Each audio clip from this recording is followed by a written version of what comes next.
Hey guys, so today I'll be giving a little walkthrough of Donington with the hairpins at the end. The track that I loaded up was just through the league sessions, and this is what it has, and there's no weather change. And I'm not sure if the track has, I don't know if the track advances, but yeah.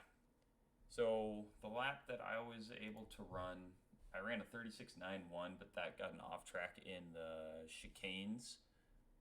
So 37 flat is the lap that that I'll walk through with you guys. So I'm in the Velociter using the Apex Road Atlanta setup. No changes on it except 20 liters fuel with the for the sprint races. And this is the very end of the stint, so you can see it takes a couple laps for the tires to come in. Lap 6 I had a good one, then 7, 8, 9 I was kind of screwing around, and then walked it back down 10 and 11. So don't expect to be hitting your quick laps in the first four or five laps. It's kind of about lap 6 that it'll work its way into it. So coming into turn 1, what I'm looking at right now, like my eyes, I'm kind of looking towards this point because that's where you want to open your car out to. Don't go too far because you can get a slowdown or off track. I think if you go too far over, I could probably cheat over more, but I didn't maximize it too well. Turn 1 has a couple different ways to go about it. What I have found best is to front load your braking as much as you can. So between where this blue box is at, blue triangle, and the white pit exit line right here, you want to try and maximize your braking in a straight line. So you notice I don't have any wheel in it. It's just heavy straight line braking.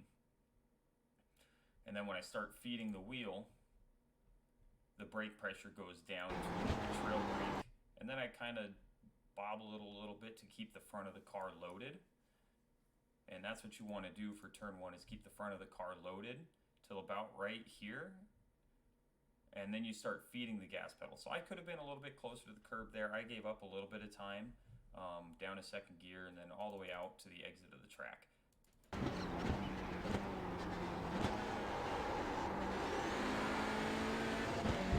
And all the way up to third, these just kind of maximize.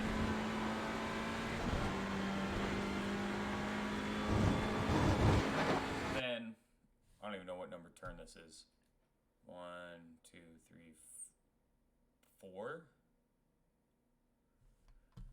We'll call it turn 4. You have this arrow. It's kind of your breaking point. I suppose that is. Yeah, and then same thing as turn 1. You want to get your braking done in a straight line where you don't have the wheel turned. The mistakes that I see people make always have to do, not always, but it's always the brake pedal and steering wheel relationship. Where most of your time is going to be gained. So you front load the braking. So you want to brake in a straight line as hard as you can, and then shoot for this curve on the exit. So you want to brake in a straight line from here to here. Shoot for that curve. You get out there, and then you start the rotation. And down to third gear for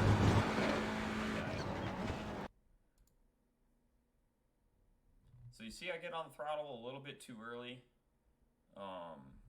So that was pretty good, and then this will just suck you right off. So just kind of front load that brake and get the car rotated, and then try and get back on the gas pedal before, if you can't get it before the apex, that's the fastest that you're going to be. You get a great exit for the next these 2 lefts.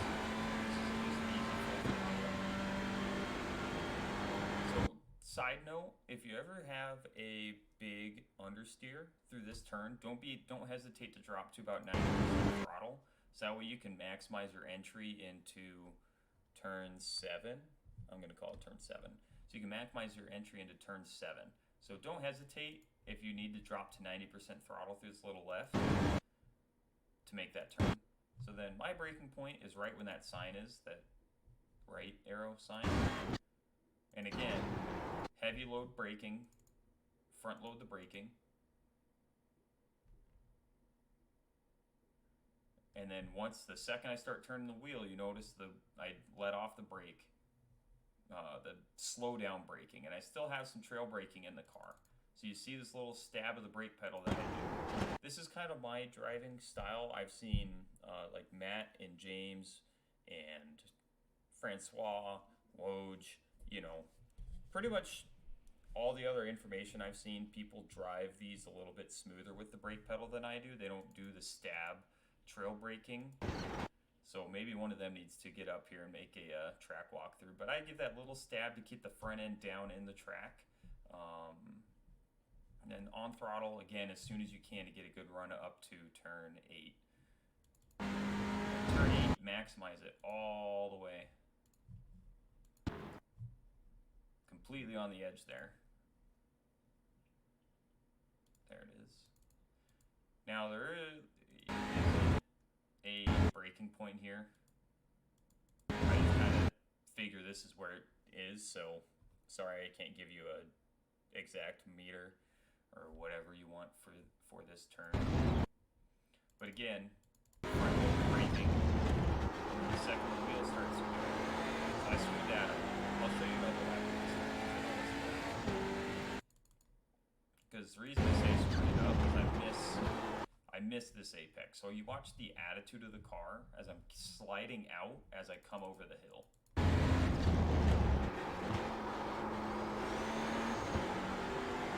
That was not a very good one. I want to be tighter than that. Now, the most high commitment part of the track is this S's. And again, there's not a great braking zone. There's two different ways I found to do this. Is either you brake late, you gain all your time on entry, but then you sacrifice your exit, or you brake early and you gain all your time on the exit. And I'm sure that there's mad lads out there that'll do it just perfectly every time and maximize that crossover point of braking deep enough, but not so deep that you carry past the corner and get a bad exit. So I'm sure that there's a better way to do it than what I'm doing, but as a general thought, this sign is kind of my braking zone. Again, brake hard in a straight line. Think about turning the wheel. The second you feed wheel, letting off the brake pedal. And that was as close as you can get without getting, like, I don't know how this wasn't an off track, but it wasn't. And so the fastest way that I found to be in it, I'll keep this in chase because it's a little bit easier to see the positioning of the car and relative position to the corners. But if you can get on the gas pedal before this curve and rock it out of the corner, that's going to be perfect.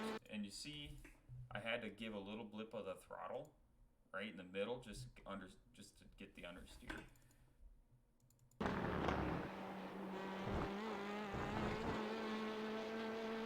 So I think that was the best that I'd done that without getting an off track. So then braking, my braking mark is these. When all these skid marks start, about where I'd brake. And this is really, really important to get the heavy braking done early, so that, but not so much that you don't have momentum to trail brake at the apex of the turn. Kind of hard to explain, but you need speed in the middle to be able to trail brake, keep that 10%, 15% brake pedal in it to get the weight on the front. If you're going too slow, then you don't have the momentum to use the trail brake, and then you kind of push on the exit. I think this is a lap where I do it quite well. So heavy on the brake pedal. You don't want your tires squealing. Hang it out wide, and then right about here, you want to start feeding the wheel. You still see I have that much, and then the second I start feeding more wheel, I still keep 5-10% in it, and then I get to the apex, and I'm starting the acceleration. So this turn is not where you want any overlap between trail braking and acceleration. You don't want to coast through this turn because these cars just they'll push like a dump truck out of that turn.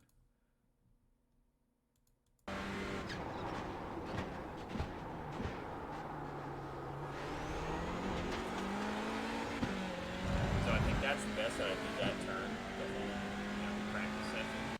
So that was was about as perfect as I could have got it. And now, this turn is kind of a blind braking zone as well, but again, look for when these skid marks start. Right here, you have the skid marks on the inside, then you have this little patch right here, and this is where you want your car to be. Again, brake in a straight line, and then keep some trail braking in it. Ease on the throttle coming out of the corner.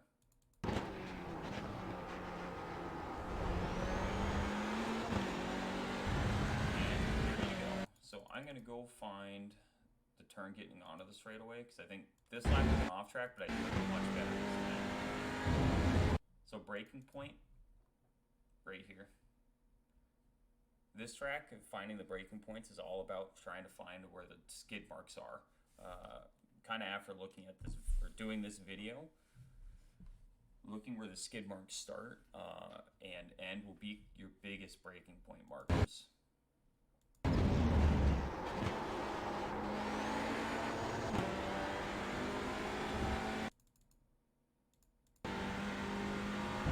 So it's very similar to the last lap. I think I got more braking done sooner, and then I'm able to get on the gas pedal a little bit earlier. So it's kind of a nuanced difference, but it was worth about 1/10 from last lap to this lap. So then I'll go back a lap and we can watch that.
So actually, I apologize. That was my 36.9 lap where the chicanes were off track.